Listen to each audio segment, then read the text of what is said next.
I want to cash tickets on the Derby tomorrow. Who do you like? I gotcha. Well, a couple that I kind of poked out. Obviously, we know the favorite, Essential Quality. He's probably the 2-1, 3-1, depending on where your book is.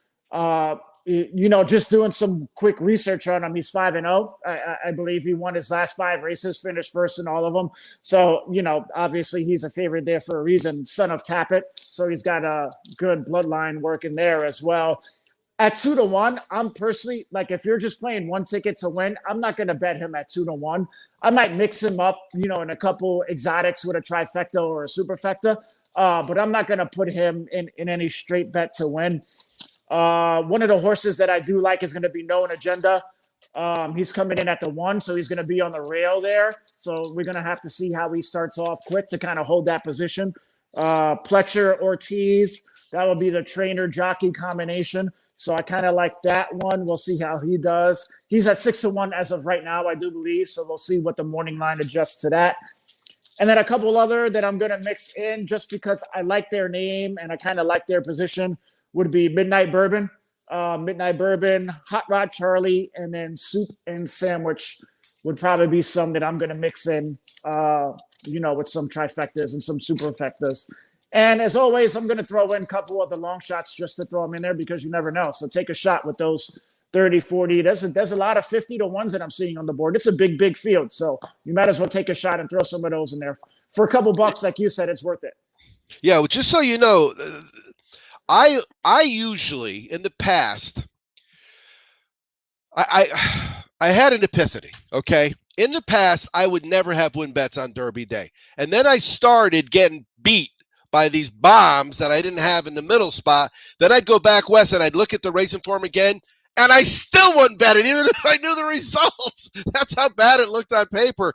But here's what you got. Essential Quality was 3.7-1 when he won the Breeders' Cup Juvenile, which is a pretty big race. Yep. Since then, he's 90 cents on the dollar and 50 cents on the dollar. So 2-1 is an astronomical price. Think about what we got to do, and think about how many live bets that we've made. I need 2.5 goals in 20 minutes to get plus 204, right, in that game.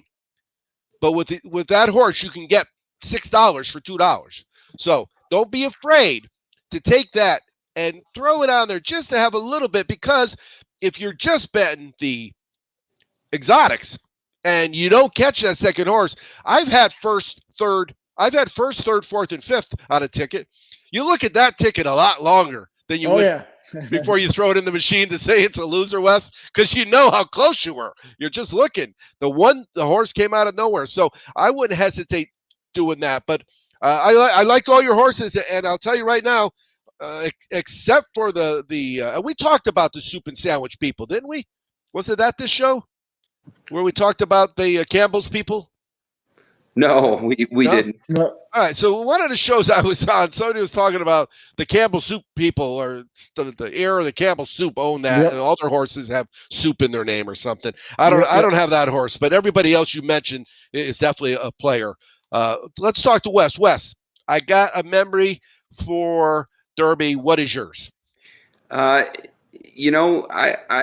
remember Big Brown. I mean, that was one of my favorite horses to watch. Obviously, the American Pharaoh, that was a great moment in horse racing, but it wasn't so much the Derby. I mean, I just about shed a tear when he won the Belmont, just seeing it.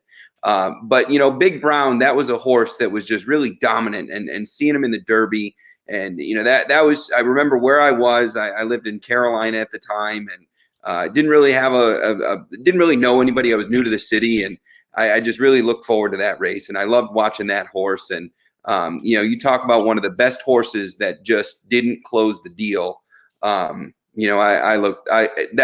was an exciting one for me. But some of my favorite horses of all time, Zenyatta is my favorite horse ever, and she didn't have enough points in her 3-year-old campaign to even be in the Derby. But 6 months later, she turned around and beat all the boys. Oh yeah, and then came back and did it again the following year.